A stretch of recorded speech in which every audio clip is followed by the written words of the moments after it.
people just come and sit together for sexual pleasures, Yes. and they call themselves husband and wives. That's why there's quarrel. That's why there's problem. Hello, and welcome to this very first edition of the program, Talk with Enna. On the program, we'll talk a lot about marriages, issues in marriages. We'll discuss homes, families, husband or couples, husbands and wives, and all of that. All they shall feature as we discuss and focus on the program Talk with Enna. But today, specifically, we're going to look at violence in marriage. And here with me is Mrs. Jean Ofikulu. She's a married woman, happily married, but like in every marriage, of course, there are topsy-turvy things which may have happened and how she handled them. So she's here to discuss with us, to tell us about violence in marriages and how we can handle those things and the various factors that come to play when we discuss violence in marriages.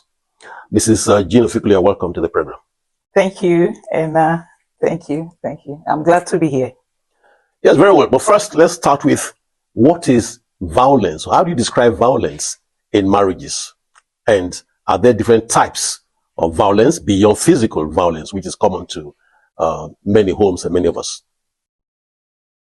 Well, to describe violence, I would say that any consistent action or pattern that you put in place that consistently violates the dignity of any human being, especially one spouse, is violence.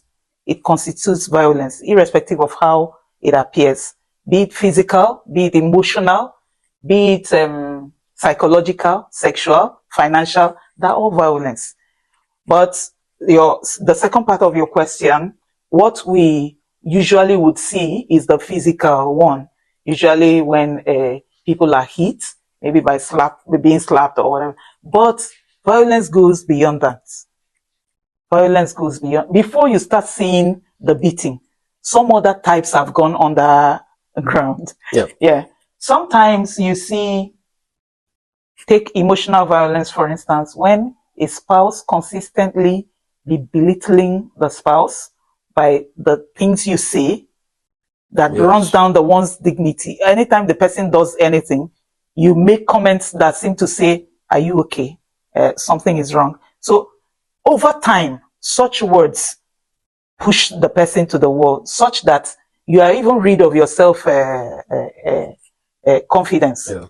People's self-esteem, you are somehow it goes down, such that anytime you're talking before your spouse, you're fidgeting. You don't even know, you're confused. What do I say? What don't I say? Whenever you see anybody who behaves like that, that person has been battered emotionally already. Well, but I found that these are torturing experiences, and those affected, mostly the women, the wives, they tend to hide this thing. Let's not talk about it. Let's not talk about.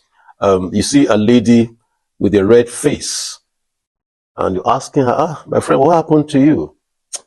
She says, no, I fall, you know what I mean? Yeah. Or something, I fell in the kitchen or something, but you're sure is, this is something like, somebody slapping, a slap on their face.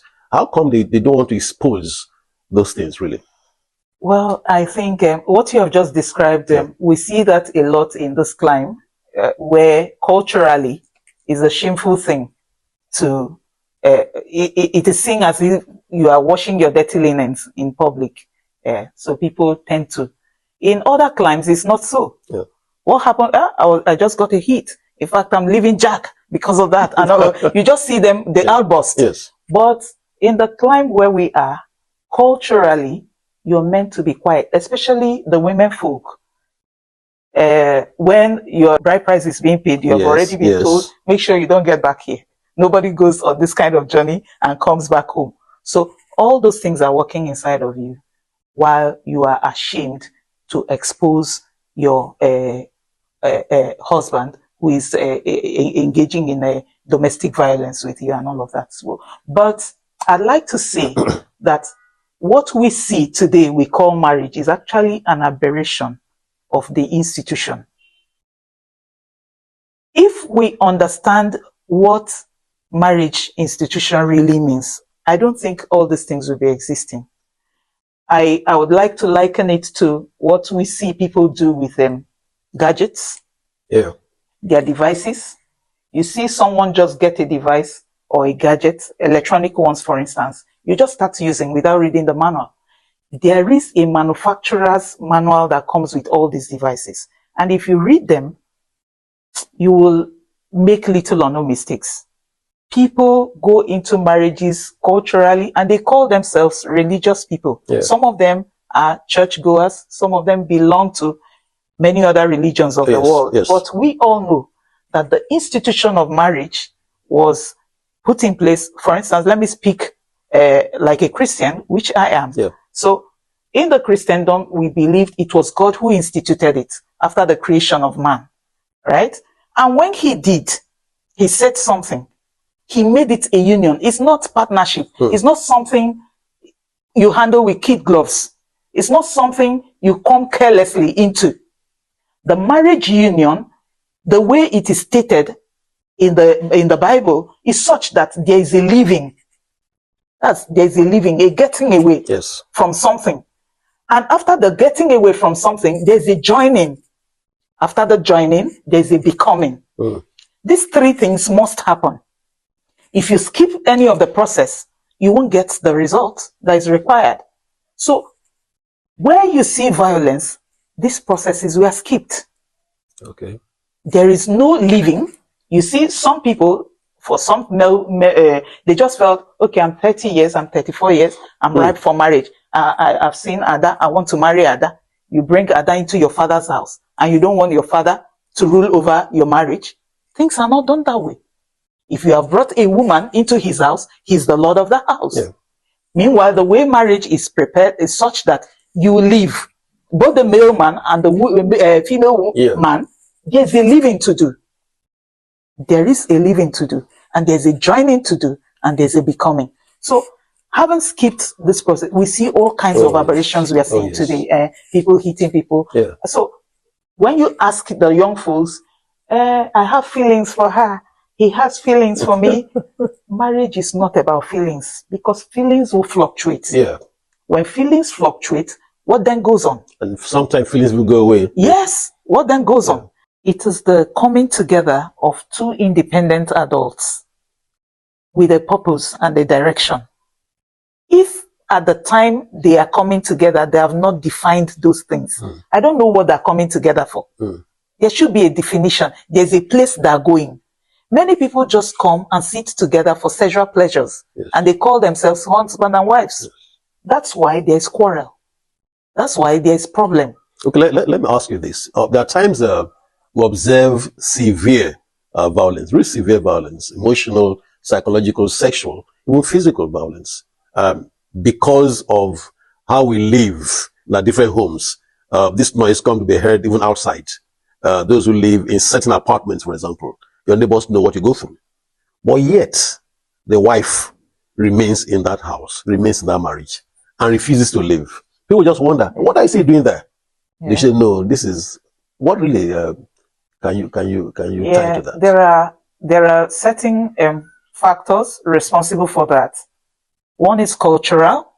There's this cultural way of thinking that says that you are not the first and you are not going to be the last. So why would you leave? After all, they have not beaten you half the way Nkechi is beaten. So why are you leaving? Just because they touched you? They don't know that Nkechi's back is too hard. Yours may just be that once and you have dropped dead. Yes. So some, at the point where their traditional marriage is ended, their parents already told them, this is a journey of no return. Make sure you are not coming back here. No matter what I saw in my husband's house, I bought it. You better bear yours. Yes. So some have such instructions from home. Then you have this other factor, which is fear. Fear of what would people say.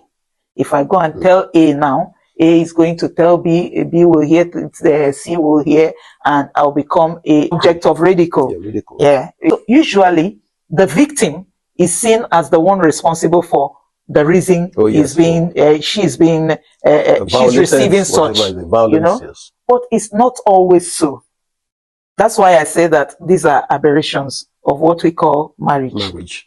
If indeed the marriage institution is seen for what it is and entered into as it should, we wouldn't be seeing this. What ways can this menace be curbed? Violence in marriages. Is there a way to handle, to curb violence in marriages? Well, I would say that if you are the one that is being battered in a violent relationship, I would ask that you leave.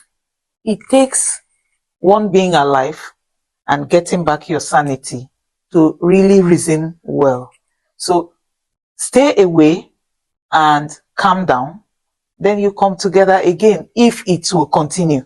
Thank you so very much, Mrs. Jean Ofikulu. There's still so much to talk about on violence in marriage. And I counsel that whatever comments you have, whatever views you have, things you think we have not handled or dealt with. Of course, there's a comment section. You can always drop your comments on that comment section. You find us on YouTube and Instagram. We're always there. Please, and we appreciate your watching and listening to us. Thank you so very much, and God bless you.